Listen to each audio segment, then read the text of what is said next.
Tous nos cœurs brûlent cette espérance du retour de notre Sauveur. Différents faits divers nous interpellent et nous incitent à la réflexion. Ils annoncent un événement imminent et d'une grande importance. Mais comment l'analyser? En écoutant Jean-Claude qui, à la lumière de la Bible, t'accompagnera et te permettra d'être prête, d'être prêt pour le retour de Jésus. Note que les éditions spéciales sont disponibles sur YouTube. Quelle est la réponse 2? Le 2, c'est le chiffre. Je te salue fraternellement en Jésus-Christ, le Sauveur du monde. C'est Jean-Claude qui partage avec toi cette nouvelle série qui s'intitule « Découvrir la vérité ». Marco et Jean-Claude, nous sommes toujours là, grâce à Dieu, afin de t'accompagner dans la compréhension de la parole de Dieu. Aujourd'hui, nous voyons la bénédiction d'Abraham. Juste avant, prions. Notre Créateur, notre Dieu, c'est le cœur débordant de joie que nous venons vers toi, afin de te présenter notre être, comptant sur tes promesses. Merci Seigneur. Que le Saint-Esprit continue de nous conduire dans toute la vérité et que nous puissions jour après jour compter sur tes promesses. Nous t'avons prié au nom de Jésus pour ta gloire éternelle. Amen. Rappelle-toi, nous avons vu précédemment que des personnes vinrent alerter Rebecca en lui disant « Ésaü a dit qu'il tuera Jacob après les jours du deuil d'Isaac. » Rebecca n'a pas tardé un instant. Elle a monté un plan. Elle a appelé Jacob. Il lui a dit, écoute, prends la fuite. Tu iras chez mon frère Laban. Et quand ton frère se sera calmé, je te ferai revenir. Moi, Rebecca. C'est moi qui dirige. Et que fait-elle entre-temps? Elle va voir Isaac et monter tout un stratagème. Je suis dégoûté de la vie. C'est pas possible. À aucun moment, elle dit à Isaac, écoute mon cœur, j'ai fait une bêtise. J'ai poussé Jacob parce que je t'ai entendu dire que tu allais bénir Ésaü. J'ai fait une bêtise. C'est moi qui ai cuisiné le mets qui ai poussé Jacob qui ne voulait pas le faire. Mais c'est moi qui l'ai poussé à tricher, à mentir, à te tromper. Je te demande pardon. Elle ne l'a pas fait. Pourtant, Rebecca est une ancêtre de Jésus de Nazareth. Pourquoi je pointe cela? C'est pour t'expliquer que nous branchons tous de différentes manières. Et lorsque Dieu appelait Abraham, il n'a pas appelé des personnes saintes parfaites. Cette femme n'était pas parfaite. Elle va présenter une partie de la vérité comme la vérité à Isaac. Isaac, en entendant Rebecca, parce que rappelle-toi, je lis avec toi, merci. On va lire à nouveau dans Genèse chapitre 26, la fin du verset 26. Voilà. Je lis versets 34 et 35.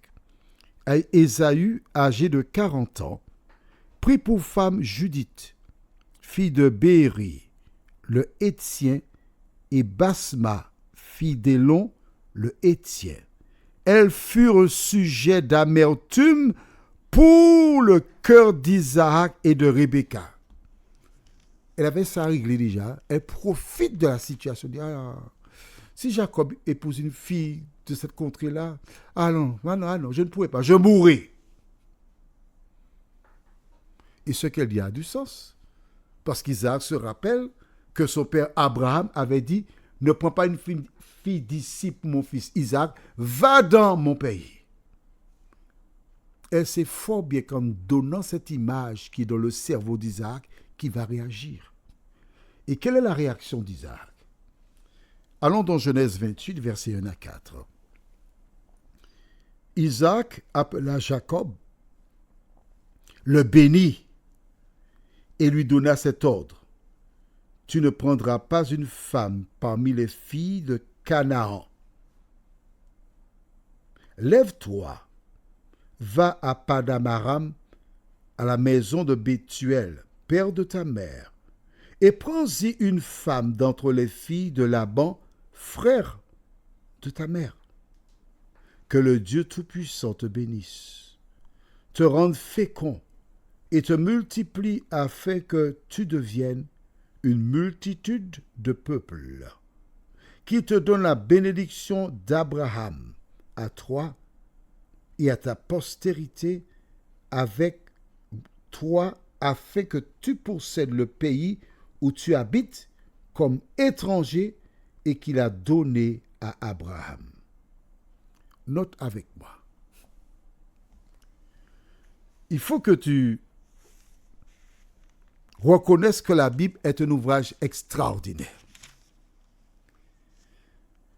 On reste au chapitre 27. On retourne du moins au chapitre 27. D'accord? Lorsqu'Ésaü apporte le repas pour Isaac, je lis verset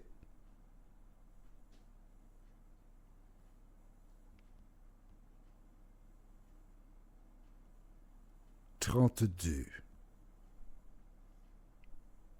Isaac, son père, lui dit, « Qui es-tu » Et il répondit, « Je suis ton fils aîné, Ésaü. » Isaac fut saisi d'une violente émotion, et il dit, « Qui est donc celui qui a chassé du gibier et me l'a apporté? J'ai mangé le tout avant que tu viennes, et je l'ai béni.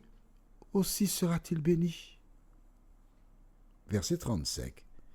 Isaac dit, « Ton frère est venu avec ruse et il a enlevé ta bénédiction. » Isaac le savait.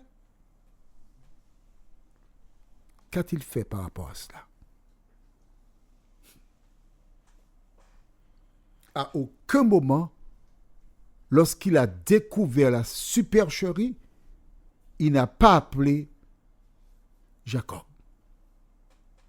Il n'en a pas parlé à Rebecca, selon ce que dit la Bible.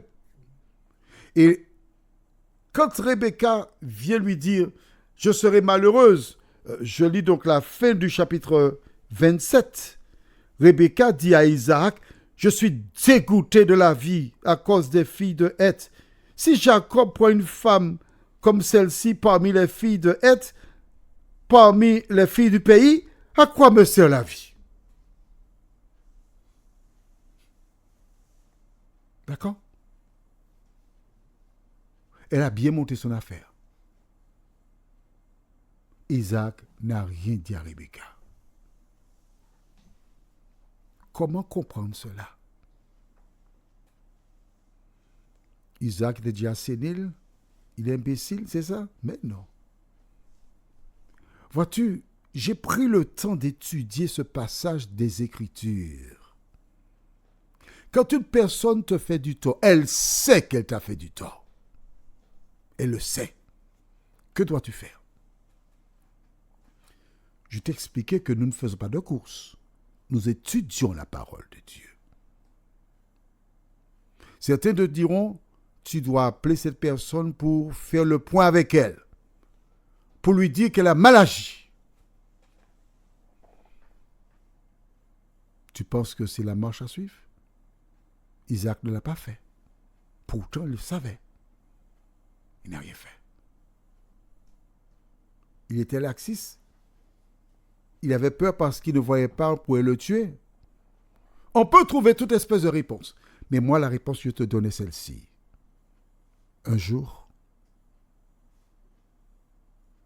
à Golgotha, des milliers de personnes criaient « Crucifie-le » et que son sang retombe sur nous et sur nos enfants. Ils crucifièrent Jésus avec de grands clous sur la croix. Ils se moquaient de lui, lui disant, si tu es le Fils de Dieu, descends. Et là maintenant, va quoi? C'est ce que disaient les sacrificateurs, les passants. Tout le monde disait, descends, descends, on veut te voir descendre. Et sur la croix, qu'a dit Jésus? Père, pardonne-leur, car ils ne savent pas ce qu'ils font. Jésus n'a demandé de compte à personne. Lorsque tu as un conflit avec quelqu'un et qu'elle fait quelque chose, n'entre pas dans la discussion avec elle. Rappelle-toi que Jésus déclare, ton péché te retrouvera. Et dans certaines civilisations, l'on dit, ce que l'homme a semé, il le moissonnera. Prions. Seigneur, à travers ce récit de la Bible, j'apprends à te connaître. J'apprends la main tendue. J'apprends comment gérer avec les personnes qui font mal et le mal. De nous aider, Seigneur, à suivre les exemples bibliques, à suivre l'exemple de Jésus. Nous t'avons prié en son nom et pour ta gloire éternelle. Amen. Toi qui m'écoutes, bien des problèmes seraient réglés différemment si tu appliquais la parole de Dieu.